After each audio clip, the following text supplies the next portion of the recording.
Pirmajām pienenēm plaukstot, 8. maijā Robežos sākās sezona vasaras sprintam. Veicinot konkurētspēju, no šī gada čempionāta ieskaitē ir atļauts ielas riepas. Tāpat intrigas palielināšanai ieviests arī starts gaitā, taču pirmajā posmā abi šie jaunie vedumi ietekmi uz rezultātiem neatstāja.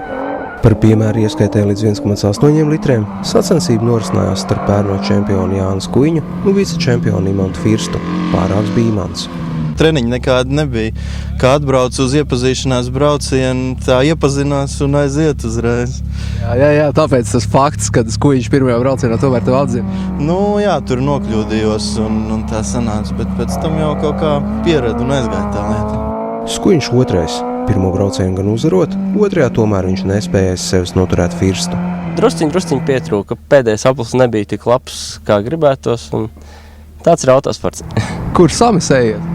Nekur nesamisējos. Tā pussekunde tas jau ir kādā līkumā netrāp, tā kā vajag vai kaut ko tādu. Bet liela kļūda nebija. Pārmaiņas bija ieskaitē līdz 2,5 litriem. Pērnais čempions Marks Matvējevs sev turpmāk saredz lietuviešu organizētajās amatieru autošosejas sacensībās. Tā Robežos par pirmo vietu spēkojās Vilnis Haferbergs ar Jāni Ivanovski. Uzvarētājs Ivanovskis, starp citu aizlienēta auto no brāļiem Tīrmeņiem. Tā jau vienmēr ir, ja kāds aizdod savu auto, tad principā viņam lielas iespējas ir pazaudēt. Ja viņš ir uztraucies, viņam atbildība lielāka par cik viņa auto, to vēs galvu. Tātad Haferbergs ar brālēnu aizdoto auto otrais. Īstenībā pats pirmajā iebraucienā, pirmā aplī. Gandrīz aizgāja pēc taisnas. Tur es baigi daudz zaudēju. Ja tur nebūtu tik traki braucis, tad pirmajā līkumā uzreiz tad būtu viss kārtībā. Ieskaitē virs 2,5 litriem uz sevi litās cerības attaisnoja pērnais čempions Andris Slava. Pirmajā braucienā gan saņemts 5 sekundžu sots par trasē aizskartu riepu norobežojumu, un tomēr Slava pirmais.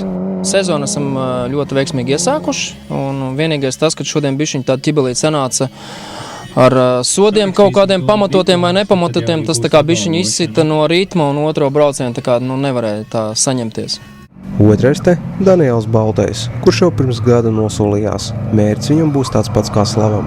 Vairāk man šoreiz dārgam paveicās nekā kaut gan otrajā braucienā es biju tikai sekundē uz viņa.